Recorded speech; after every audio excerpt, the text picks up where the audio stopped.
Welcome, everybody. It's WagerTalk Today. I'm Lawrence Presman. It's Monday, and we've got a big show lined up. 3 incredible guests, minus one. Bryan Leonard joining us off the bat. He's going to look at 2 baseball games. The Atlanta Braves against the San Francisco Giants. Teddy's yawning. I'm keeping him up. The Chicago Cubs. There you go. Who's golfing today, Teddy? The Chicago Cubs at Cleveland. Brian Power after that. He's going to look at the Minnesota Twins and Royals game. And he's got an NFL bet for us, a futures bet, win-loss report for you, Teddy, on Carolina and Drew Martin at the end of the show, Texas and Boston, and the Milwaukee Brewers game. Teddy covers, what's your big game breakdown? Well, in What Bettors Learn, we're going to have 6 Bs for the first time this football season. Should be a lot of fun. We'll do a little bad beats, bad bets, bad for the books. And of course, Lawrence, we'll do a big game breakdown talking about the St. Louis Cardinals and the Cincinnati Redlegs. So stay tuned. Loaded Monday edition. Let's get right into it. Teddy, how much preseason do you watch? All of it. Okay, so me and you are on the opposite sides of the spectrum. I watch none of it. I do watch the highlight packages afterwards. Do you think it helps your handicapping moving forward? So I got exaggerated when I say all of it. I watch just about every first half of every game throughout the course of the week. You don't see them all live. You see them throughout, NFL Network replays them. And by Tuesday of this week, I should have all of the 16 first halves watched. I wouldn't do it if I didn't think it helped my handicapping. And not just for preseason. What I'm looking for now is, does a team have quality depth? Can a team withstand injuries? There's lots of stuff that I pick up. Is the offense working yet? Is the defense working yet? Did they try to blitz this week, or was it all vanilla packages? How do we take their opponent's statistics from this game? All this stuff is all nuance. And you're not going to get any of it from a box score. You're really not going to get it from a play-by-play. That's why I like to spend my time in August watching a lot of preseason football. Bryan Leonard, what about you? You watch a lot of the preseason. Does it help your handicapping moving forward? Well, no. But Teddy watches a lot of football, and Teddy's been able to learn from it. I watch a lot of baseball and hockey and learn from it. But to be honest with you, other than a little bit junior high school, I never played football. So I'm not going to learn enough out of that than I would some others. But yeah, Teddy's one of the best at watching things and following things and writing little notes down. And anytime he sends something out, I like to read it. And so as long as I'm friends with Teddy, I don't need to watch the games. Fair enough. Bryan Leonard joining us. And breaking news, everybody. Bryan Leonard did not play football. We all thought you did, Bryan. We thought you got really, really close, but you blew your knee out just before your draft year. Junior high school. Okay, then. A little bit in junior high school. That's about it. Braves playing San Francisco. Basically a pick 'em both sides. Where are we going in this game? Atlanta Braves are in the midst of a free fall right now. They've really struggled the last month or so, as major injuries have finally come to roost. Opening the season, losing the best pitcher in baseball, as well as last year's best hitter, was just the tip of the iceberg for this team. They've lost Ozzie Albies, Michael Harris II, joining the injured list. So this offense has had to tread out retreads like Whit Merrifield and Ramon Laureano to field a lineup. It just blew a huge lead against Colorado. This is a team coming into the season that thought they were going to the World Series. Now they're struggling, and they may not even make the playoffs. The pitching staff's had a lot to rely on the younger starters this year before they're ready, and that has been one constant that they've had this year, and that's Chris Sale, who has been everything they could have asked with a 2.75 ERA, 1.00 WHIP. Looking at his advanced stats, you show why he's the Cy Young frontrunner. He's just been terrific all season long. But keep in mind, he's already surpassed his innings from the past 2 seasons by 20 innings thus far. And in 4 of his last 5 starts, he failed to reach 6 innings of work. So he's getting a little tired here. And that Atlanta bullpen has had its ups and downs all season long. So I don't like the Atlanta situation. San Francisco ranks 4th in baseball with a 118 WRC plus versus Southpaws. Blake Snell has likely been the best pitcher in baseball since June. In his last 6 starts, he's permitted just 5 combined earned runs in 39 innings of work, including throwing a no-hitter. By signing late, he didn't get the traditional spring training, so his numbers were bad early on. But since that time, there hasn't been anybody any better. I like the Giants here. I like their offense against lefties, and the price is more than fair. The Giants are a team I've been able to make some good money on this season, and we made money on fading the Braves. Let's continue doing that today. So I surely can't argue off of this play, Brian. I mean, it's two teams that, in my mind, are very much headed in opposite directions right now. From a follow-up standpoint, I can only come down to these two lineups. The Braves right now are hitting. You know, they had a big series in Colorado after they'd been slumping for weeks, and finally it looks like they've broken out of that slump. And San Fran, the offense comes and goes. It's not an elite lineup by any stretch of the imagination. So do you worry at all that Atlanta has found their stroke after struggling for extended stretches, or was that just, hey, we just got to play in Coors Field for the weekend, and we don't necessarily trust that lineup? Yeah, you got to face the worst pitching staff in baseball in Coors Field. Yeah, they hit very well there, but San Francisco, if you just remember a few days ago against Washington, they pounded Washington. Washington's a team right now not playing well either. So I just trust San Francisco as a team more. And the Braves lineup, just the back of that lineup is just terrible, and it's been that way all season long. Give me the team that's going to give you a more consistent game, and that's what San Francisco is going to do. The Braves have looked really good sometimes this season, but they looked really bad, including their last game. And you talked about Colorado. That first game coming out of the altitude in Colorado, is what I've heard from the players. It is really tough, and that's another situation that we got working for in our value here on the Giants. Bryan Leonard joining us, everyone. Exclusive handicapper at WagerTalk. Welcome to the chat room, guys. Ray, Titans, B, Javier, all of you guys. Boss is glad I'm wearing a decent shirt today. It's a Viore, boss. So I'm very happy with this shirt. Look at the pipes, in case you wanted to see. Haven't worked out in 6 weeks. Pretty pathetic, if you ask me, but I'm doing a lot of golf. If you guys like this show, please take a second out of your day to hit the like button. Greatly appreciated. We're still stuck on 164,000 subscribers. Need to get a few more to get to 165. Bryan Leonard still with us. We're going to look at the Chicago Cubs minus 118 against the Cleveland Guardians. Cubs have been good to me of late. Are we sticking with the team in blue? Very interesting handicap here. I went a little bit deeper because I like this game. Shota Imanaga has been fantastic in his rookie year in the USA. He's got a 3.06 ERA, 105 whip. His chase rate is in the 99th percentile, and he's in the 97th percentile in walk rate. So he doesn't put players on base, and he makes them swing at pitches out of the strike zone. He's just been amazing so far this year. When facing a team that hasn't seen him, it's been a major struggle for opposing hitters. Just breaking down the American League teams he's faced this year, 6 games in which he permitted a combined 7 earned runs in 34.2 innings. And if you go back his first 9 starts this season against teams, obviously, that had not seen him before, 5 earned runs in 54.2 innings of work. So despite Cleveland's 114 WRC plus on the season versus Southpaws, I expect Imanaga to have a really good game against Cleveland here.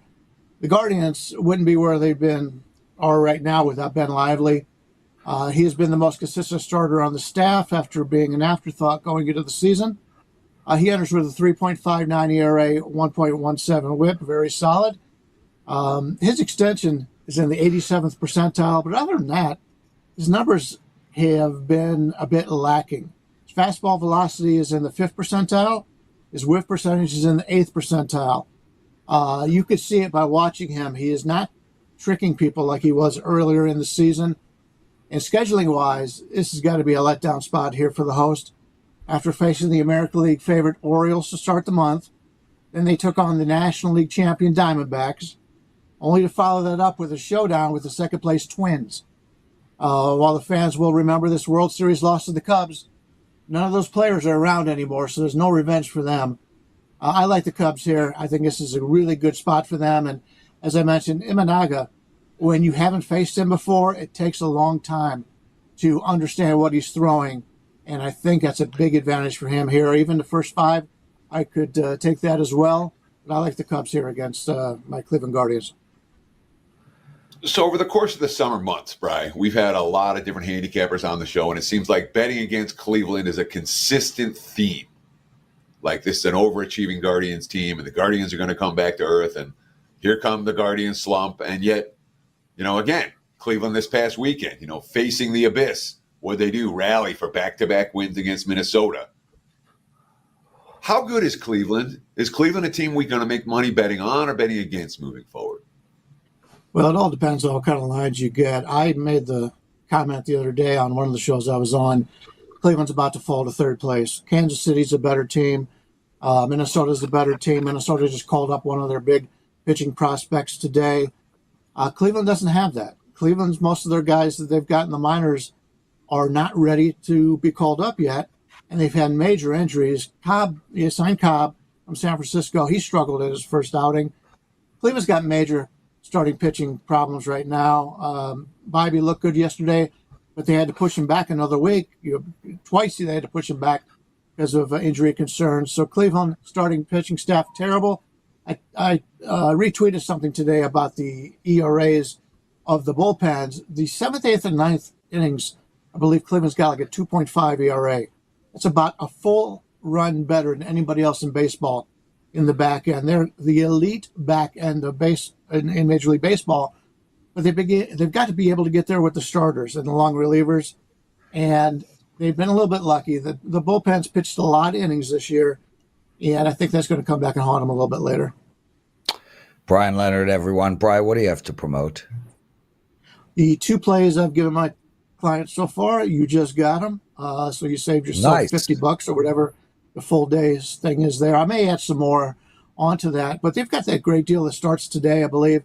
For the price of 3 days, you get 7 days of all of our plays. I don't do preseason football, but I'm about to start putting up regular season college football as well as the NFL, so you'll be able to grab those too. So that's a great deal right now for myself as well as everybody on the site. Just a tremendous deal. Pay for 3 days, get 4 days free, basically. Yeah, but Bryan, just to clarify real quick, they won't actually get your college football plays if they buy it today. They get the next 7 days of plays, not Gotcha. Everything you've put up in the system moving forward. However, I'm going to tell all of you guys a little trick. If you buy that 7-day package, and it's worth buying, 3 days, you pay for 3 days, you get 7. If you buy 10 of them, they stack up. So you don't need to just buy it once. You can buy it 5 times, and you can have the next 7 days for the price of 3, 5 times in a row. Don't tell head office I told you that. It's a little quirk in our system. So shh. Bryan, Leonard, everyone. We have Bryan Power coming up after Teddy, and I wanted a full Bryan show, but we ran out of Bryans, so we got stuck on 2. I got some stuff to talk about, but let's get into your 6 Bs. Sure, we've been waiting all summer to do this. It's time for bad beats, bad bets, and bad for the books. A little recap of what just happened this past weekend from a betting standpoint. We focus on football. That's where the bad beats tend to be at their most exciting. There was a couple of them. Obviously, the Hall of Fame game over, 32.5, 33. That was 38 by the first drive of the third quarter. And then those pesky rules came into play. And, of course, peskier thunderstorms. Game did not go 55 minutes. All wagers canceled. Hall of Fame game over, bettors. Not amused. I was one of them. Yeah. It was a tough beat if you had the Commanders against the Jets yesterday. The Jets with 2 late scoring drives. Not many of those in the preseason. And, of course, the Jets get the last-minute field goal to win that one. It wasn't fun if you had Washington. And, of course, if you had Dallas yesterday, that wasn't fun either. The Rams hadn't scored a touchdown all day. They got the ball back with 2 and change to go, needing a touchdown to win. They got a 4th and 9 defensive holding to negate Stetson Bennett's 5th interception of the game. And then Bennett hit a 4th and goal touchdown to win. That hurt if you had Dallas. A really tough beat for Cowboys backers. When it comes to bad bets, well, the bettors didn't get it all right this week. Bills plus 1.5 to -3 versus the Bears. Listen to Sean McDermott's quotes on Opening Line Report today. I'll just put it this way. He was not amused by that performance. And the 33-6 final looks worse than it was. The Bills were driving to take the lead in the fourth quarter before they threw a pick six, and then the bottom dropped out. And literally, they had a wide open receiver for a touchdown, but the pass was overthrown. 2 plays later, pick six, and ends up being a 33-6 final. Buffalo money was wrong. Plus 1.5 to -3. The books got to keep all of it. The Raiders plus 1.5 to -3 at Minnesota. Well, the Vikings showed up. Kevin O'Connell had been 0-6 straight up, 1-5 ATS in August, but they rallied from double digits behind in this scenario. Second half in this one. Raiders, backers, not a good one there. Those were bad bets. The Browns bet from -2.5 to -5 against the Packers. They lost that game 23-10. Green Bay starters were on the field for 3 plays. It was enough. The Browns quarterback rotations look good. You know, Jameis Winston, Brett Huntley, DRT, but the offensive line play was not so good for Cleveland in that one. Offensive line depth is a concern perhaps for the Browns moving forward. All that money on Cleveland lost.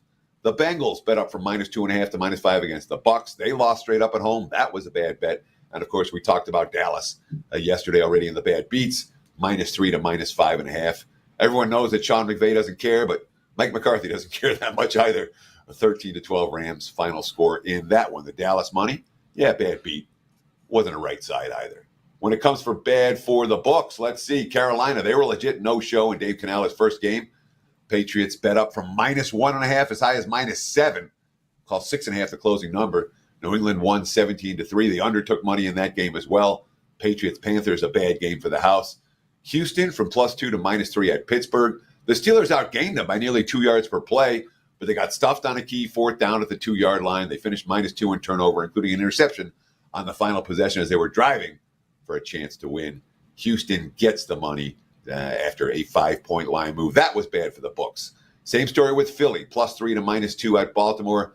They had all kinds of special teams miscues in that ballgame, but they did win on a 49-yard field goal as time expired after a Ravens fumble in their own territory. I could have used this in bad beats. That being said, Philly got the money, took the money, 5-point line move. They got the money. Seahawks picked to -3 at the Chargers. They won 16-3. That wasn't good for the house. Nothing but over money for Broncos Colts yesterday, 37 up to 38.5. That was the wildest game of week 1 of the preseason, a 34-30 shootout. That wasn't great for the house. And not one, Lawrence, not 2, but 3 different games landed in the middle. Those tend not to be good for the bookmakers when you cash winning bets on both sides. San Fran and Tennessee. Titans bet up from -3 to -5.5. Lands right in the middle. 17-13 final. They win by exactly 4. New Orleans and Arizona. The Saints from +1 to -3. New Orleans rallies with a last-second field goal. Lands right in the middle. Saints win by 2. And KC Jacksonville total open 37.5, closed 40. Landed 39 right in the middle. So not a great week for the books, but certainly they won their fair share of the bigger line moves. It wasn't like the wise guys dominated everything when it came to preseason football. There you have it. Bad beats, bad bets, bad for the books. Back to you, Mr. Prez. Well, I'm looking forward to that every Monday moving forward at Teddy Covers. We've still got Brian Power and Drew Martin coming up. I'll be really quick. I got a couple of things to say. Firstly, guys, and I told you this on Friday, I have not been asking you guys to bet my baseball plays. It was a rough start for me, a rough first half of the baseball season, but I am now rolling in baseball. I have swept my last 3 days. My clients are happy. Ray D'Amico in the chat room has said some nice stuff about my baseball run. And, we got an incredible promo up today. You get 7 days of plays for the price of 3, 4 days for free. And I'd use it on my baseball. I think one of the key things to do when trying to figure out what handicapper to pick is Who's really good and had a bad run? I'm really good and I've had a bad run. This is a perfect time to grab my baseball for the next 7 days. I've got 2 plays going tonight, so please take advantage of that promo. And really quickly, last night I watched a movie called Young Woman and the Sea. I think it is a top 5 sports movie of all time. Rotten Tomatoes agrees with me. They have that movie rated critics 89%, audience 97%. This is the story of a New York woman from the early 1900s named Gertrude Eberly. I've never heard of that name before. I'm shocked that most people have never heard of that name. She put down probably the greatest feat of athletics anyone has ever seen up until that time, and maybe still to this day. And she's also probably the most important woman in the history of female sports. I'm not going to tell you much about this movie, but I give this movie a complete and total 10 out of 10. It is freaking spectacular. Bryan Power joining us, everyone. Disney Plus. What up, Bryan? What's going on, guys? Nice to be back. Where did you go? Well, I just only show up when I'm invited, like last Tuesday. Last Tuesday when people apparently didn't like the sound of my voice because I was spiteful after you mentioned that, Prez, and went back through all the comments to see who may have spoken ill of me. Yeah, so we did have a person say that they didn't like Bryan Power's voice. Amongst other things, Bryan, just for the record, they didn't like some other stuff either. I didn't see that. I want to say this, Bryan. Welcome to the club. We started the show by saying at least 20% of the people who watch this show don't like me. Teddy's response? Take the over. Bryan, I like both of you guys. I like myself, too, for the record. Well, yeah, I hope you didn't like yourself this morning. Anyway, let's move on. Bryan, the Twins. Yes. You got to bet for us on this game. I do. Stay tuned. I'll give you a reason maybe not to like me with my NFL win total coming up in just a little bit. But let's talk Major League Baseball. You, Bryan. Oh, I know you, and I love you right back, Prez. But I love the Minnesota Twins bats today is also what I love. Now, it was a tough end of the weekend for Minnesota. Bryan Leonard, he was on in that last segment.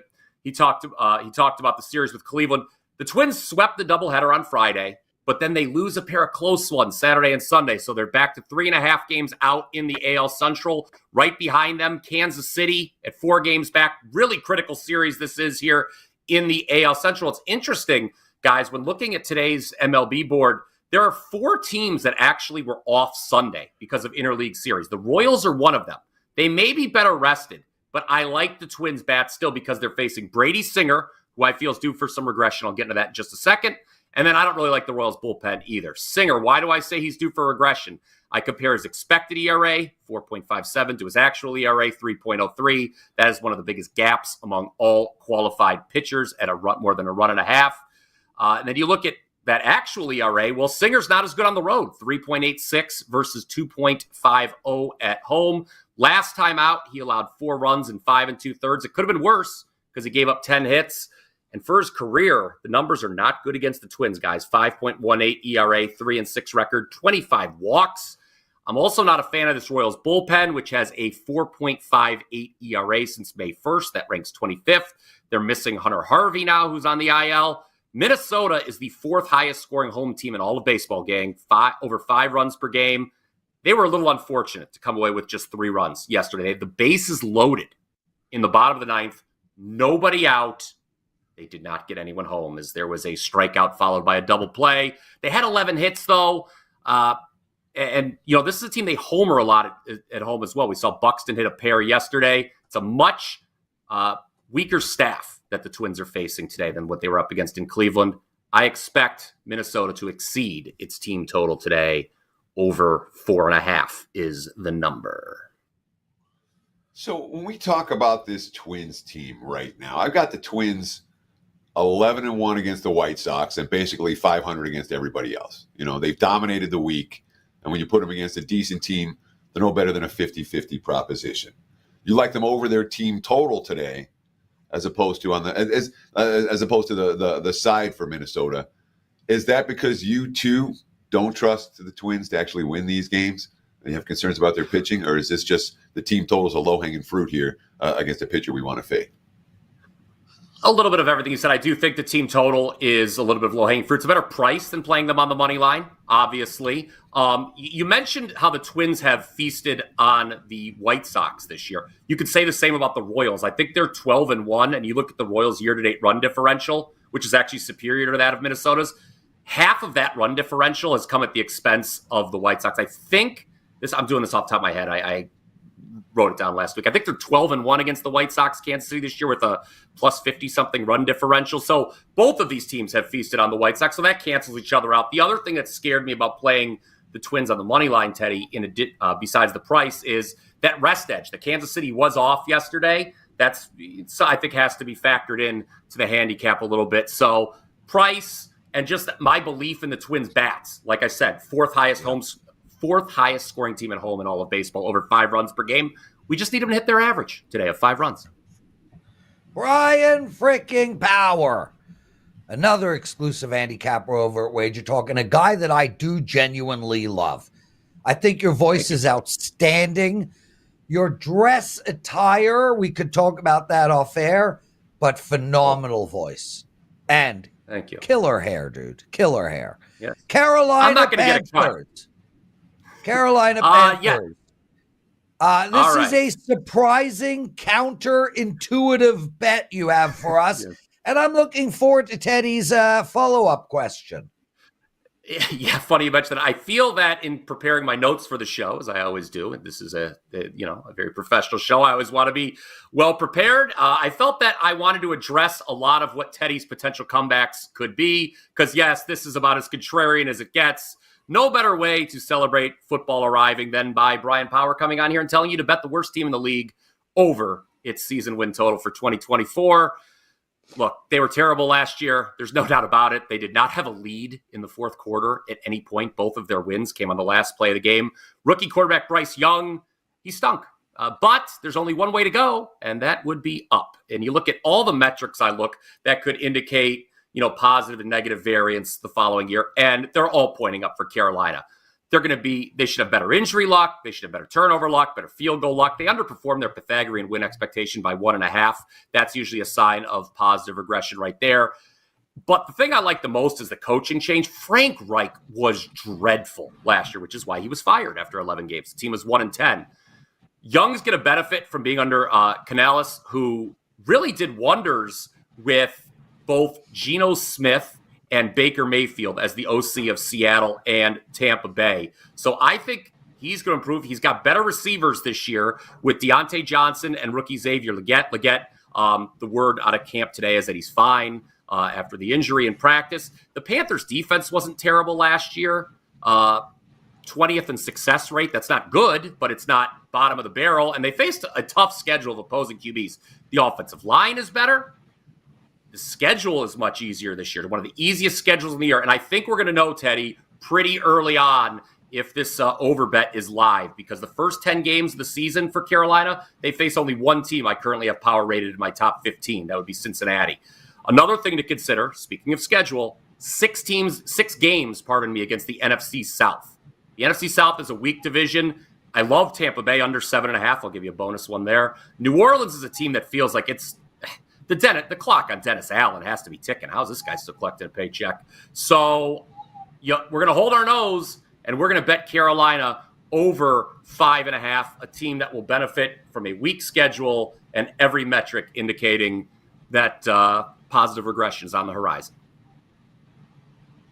So Carolina can be a lot better. Last year, they're 2-15?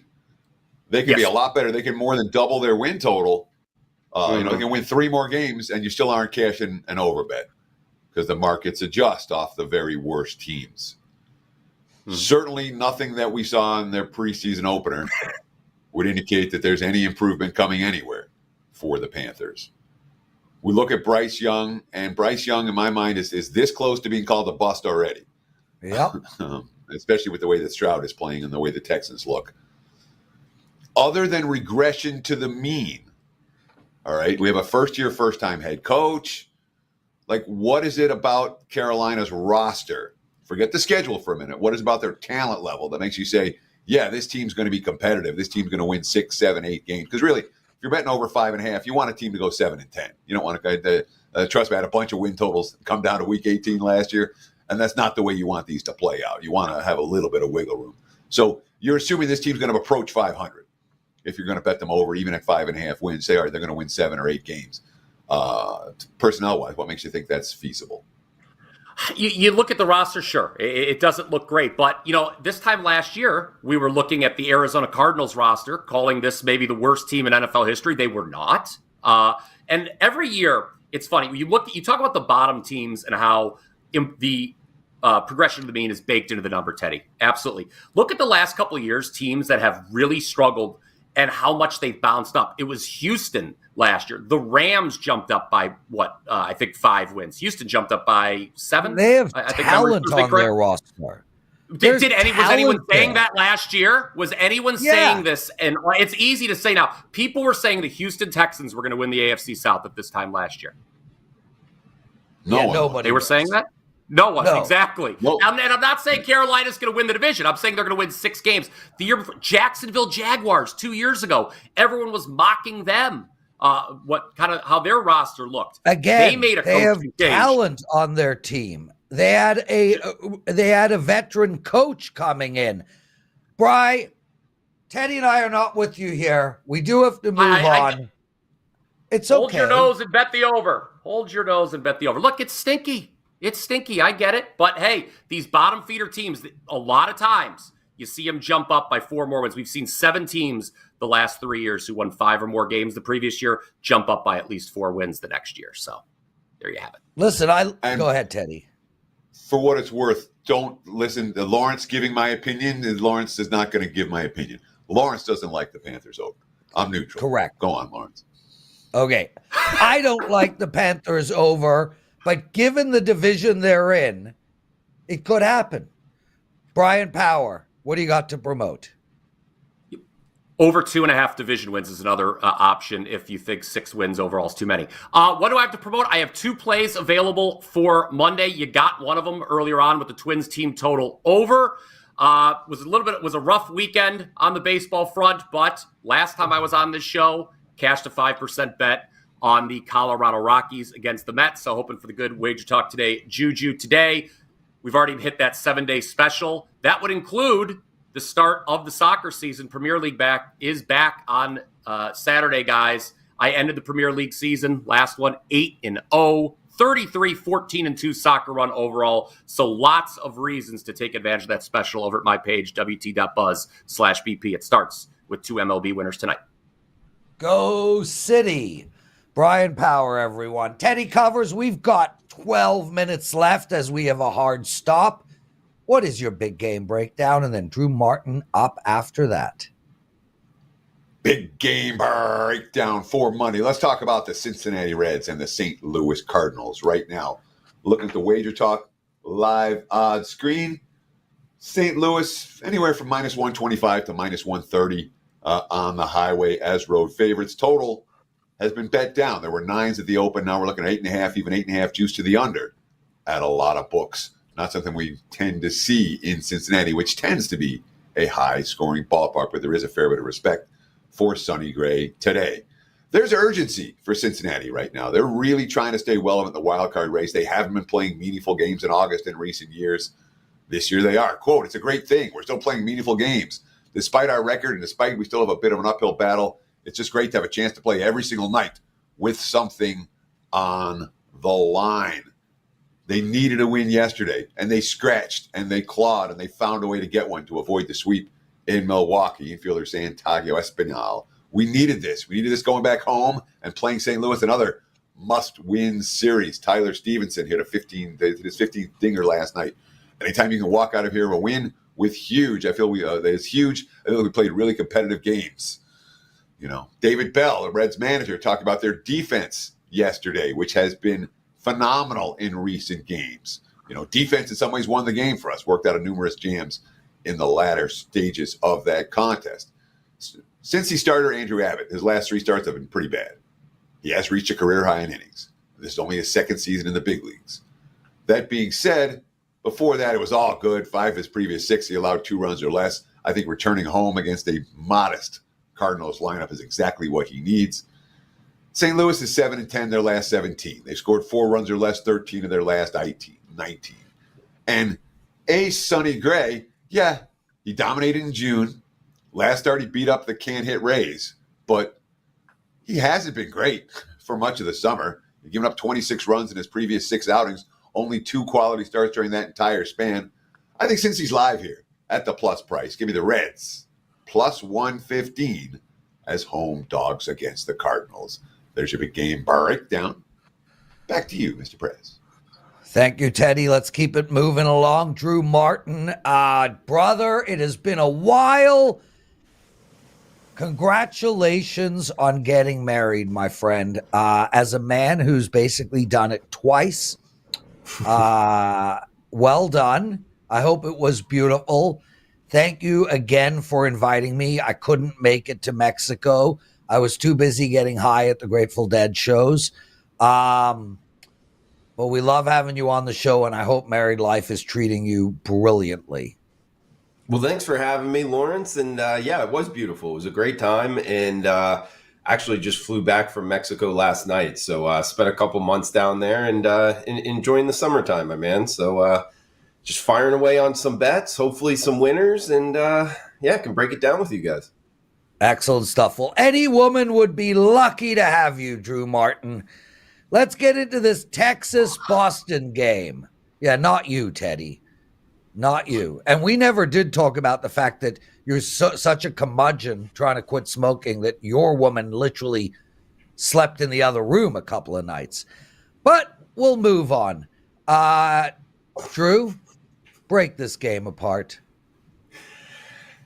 From stopping smoking to the Texas Rangers, Boston Red Sox here, guys. 7-10 in Fenway. We got Tyler Mahle on the hill for the Rangers. And this is only his second start of the season. He's a guy that I've had in my baseball notes here. Look to fade him in situations, particularly early on. Now, his first start, he went 5 innings, 5 hits. He did only have 2 strikeouts. That's not too promising. And he was throwing like 91 miles per hour. Something I like to do, guys, I've had success, is fade the starting pitchers where their velocities dropped. He's a guy that used to throw 93, 94. Now, it's 2 ticks down. So have him look to fade. He's up against a Red Sox team here that just gave up 31 runs in their last 4 games, losing 4 straight, getting swept by the Astros. So they're not necessarily a bet-on team. But their starting pitcher, Bayo, right now he's got a 5.1 ERA. He's given up 18 home runs on the season. So there's huge question marks on the pitching side for really both teams here, guys.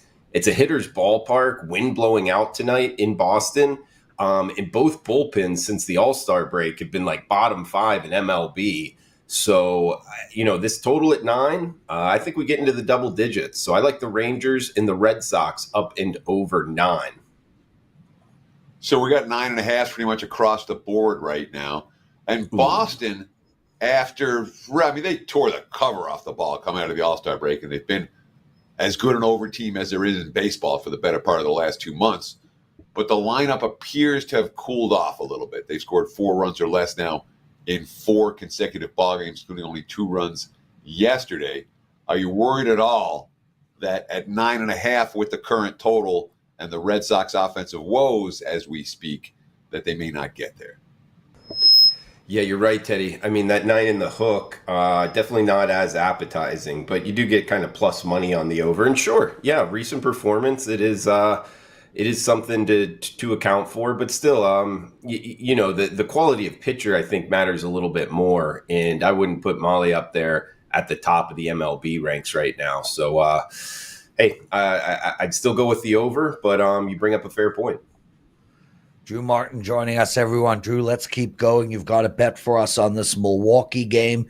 You like them tonight at minus 105. Tell us why. I do like this one, guys. This is a client play going tonight. This is kind of like the best bet for the show, if you will.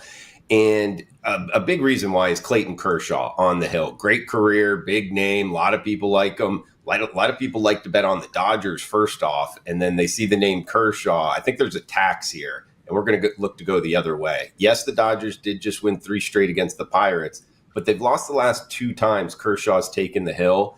And going back to the velocity, guys, he's a guy that used to throw mid-90s. Now he's throwing like 89, 90 miles per hour. He's full fade city right now. He's had 3 starts off of the IL, 3-4 innings in each start, 17 hits given up in 12 innings. That's 10 runs as well. So I think the Milwaukee Brewers are going to get after him. This is a Milwaukee Brewers lineup. Talk about like different dichotomies and profile of pitcher that they face. They actually struggle against guys that get up there in velocity. And they really kind of hit around guys throwing lesser velocity. So that's an angle I really like. And I'm not so sure that the market's fully in tune to that. Plus, they got Peralta on the hill. He's got 155 strikeouts. The Brewers have won 5 of their last 6, playing good baseball. Battle of first place teams here, NL Central, NL West. The Brewers are also really good at home, 11 games over 500, and they have the bullpen edge as well. Pick 'em price tag, really it's minus 105 on each side. I'm on the Brew Crew tonight over the Dodgers. There we go. How Martin. Sorry, Teddy. Sorry. My bad. How confident are you that the Brewers have a bullpen edge in this ballgame against LA? Fairly confident. I do different metrics that I don't want to give out fully out there because I think I do have an edge, TC. But over the last 4 or 5 weeks right now, going over strikeout and walk rate, a couple others, they're the number 3 bullpen in baseball by my bullpen rating. So, yeah, a couple slots higher than the Dodgers. Teddy, anything else for Drew? What do you have to promote, Drew Martin? Besides the opening line report coming live, 10 a.m. Pacific time, 1 p.m. Eastern time, just about 18 minutes from now. Oh, man. Yeah, check out the NFL opening line report, guys, getting you ready for the NFL season and NFL preseason right now, I guess. So, yeah, TC and I will be breaking it down. And that is one of our most listened to shows on the entire network. And Teddy and Drew, you guys get a lot of compliments for that show. So congratulations. Guys, check that out, please. Teddy covers. We made our hard stop. Take us home. Sure. That's going to wrap it for the Monday edition of WagerTalk Today. We'll do it again tomorrow. Same time, same channel, 9 a.m. here on the left coast, noon for you back east. Between now and tomorrow's show, enjoy the games and best of luck with all your bets. Cheers.